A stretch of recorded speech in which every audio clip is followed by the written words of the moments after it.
بكل اخواتي ومتابعيني في كل مكان، يا رب تكونوا دايما في خير وسعادة يا رب. النهاردة أمسية ولا أروع، ليلة من اللي يحبها كده عشاق السحر المستديرة، عشاق الكرة العالمية. برشلونة يكتسح ريال مدريد في السانتياغو برنابيرو برباعية نظيفة. ايه يا عم فليك، شغال انت على اشبيليا بالخمسة، على بايرن ميونخ بالاربعة. اما تهدى يا عم، انت داخل حامي حامي. برشلونة النهارده امتع بصراحة، اداء عظيم جدا رغم ان الشوط الاول تشعر كده ان لعيبة برشلونة في ارهاق.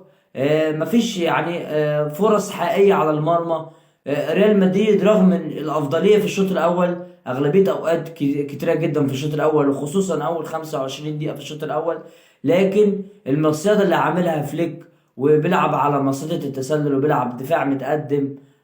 بصراحة ما قدرش الحقيقة مهاجمي ريال مدريد، طبعا جونيور او مبابي او بيجي طبعا معاهم بلينجهام بيجي من تحت، ما قدروش ان هم يستغلوا الفرص وكلهم وقعوا في مصيدة التسلل.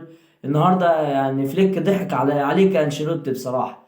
يعني وسط الملعب النهارده بتاع برشلونة بصراحة يا جماعة، في الشوط الاول تحس كده ان في جاب، لكن مع نزول ديونج في الشوط الاول كده العمليه ظبطت في الشوط الثاني. بصراحه وسط الملعب بقى متزن بشكل كويس جدا، الكره الثانيه بقى بياخدوها، الريتم بقى سريع، بقى برشلونه بيخترق من العمق بشكل كويس جدا. رافينيا بصراحه يعني بيواصل تألقه، ان هو حتى في دوره في الهدف الاولاني قدر ان هو يسحب رودريجير الحقيقه بشكل ذكي جدا، وقدر يسحب المدافع بشكل كويس جدا، وفضل مساحه ليفاندوسكي قدر ان هو يخترق.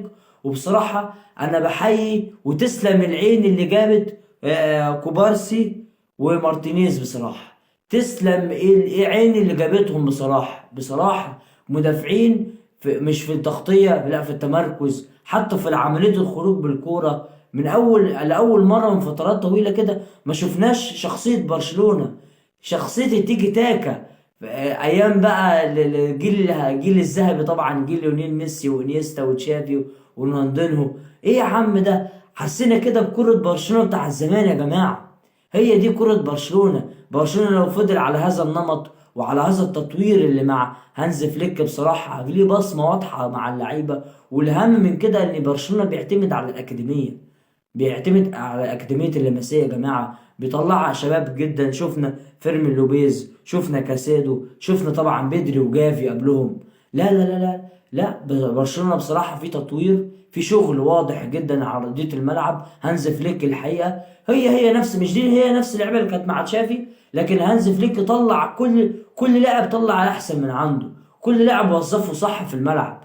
ده الشغل بتاع واضح بتاع برشلونة. والشوط التاني ما شفناش ريال مدريد يا جماعه، كل الفرص ريال مدريد النهارده الكورتين جابهم جولين لمبابي ما طلعوا تسلل. ده دليل اللي يوضح لك ان انشيلوتي ما قراش الجيم بشكل كويس، ما قراش ان ممكن فليك يخدعه ويلعب على مصيدة التسلل، وبالفعل قدر يضحك عليه بصراحه. انت كل الكوره، كل الفرص وكل الهجمات اللي انت رايح بيها كلها تسلل. فين جونيور النهارده؟ النهارده كوندي حطه في جيبه بصراحه. فين بالدي النهارده ولا اروع؟ ليفاندوسكي بصراحه النهارده لازم ندير حقه. ليفاندوسكي النجم البولندي الكبير بصراحه، هدفين الحقيقه ولا اروع، ورأسيه في الجون الثاني ولا اروع. بيواصل تصدره لهدافين الدوري ب 15 هدف الحقيقه.